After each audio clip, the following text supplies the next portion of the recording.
advance by the government and international meteorological agencies predicted the destructive power of this storm.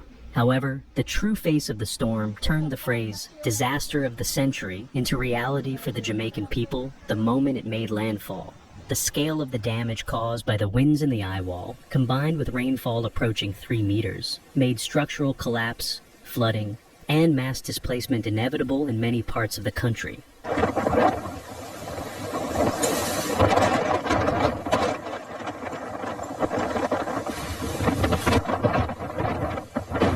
Melissa went down in history as the first Category 5 hurricane to hit Jamaica.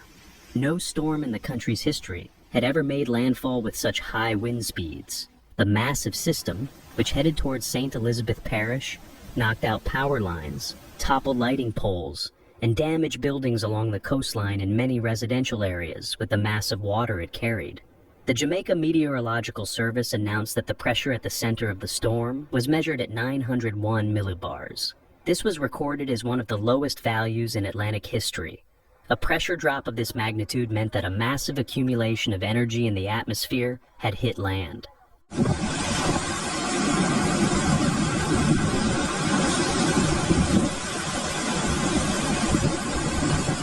Even hours before the hurricane reached the country, its effects were already being felt. Jamaican Minister of Science, Energy, Telecommunications, and Transportation, Daryl Vaz, announced that more than 240,000 people were left without electricity before the storm made landfall. Due to excessive load on the grid, communication systems collapsed in some areas, and road transportation came to a complete standstill. Infrastructure systems in the St. Elizabeth, Clarendon, and Manchester regions were rendered inoperable due to flooding. In the inland areas of Santa Cruz, flash floods from the mountains reached residential areas. In the town of Spalding, roads were reported to have turned into rivers.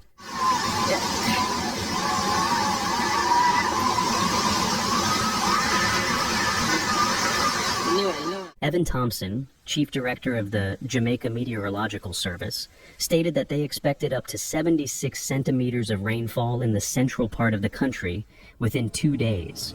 This was equivalent to almost half of the island's average annual rainfall. Such intense rainfall caused drainage systems to become completely clogged before the soil could reach saturation point.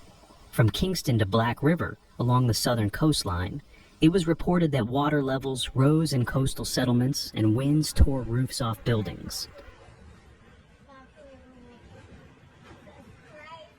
The hurricane made landfall near the town of New Hope, Jamaica, at noon local time. The National Hurricane Center, NHC, announced that Melissa's maximum wind speed at that moment was 295 kilometers per hour.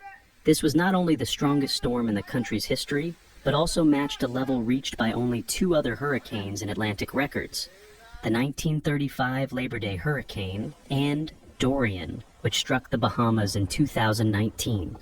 For this reason, meteorologists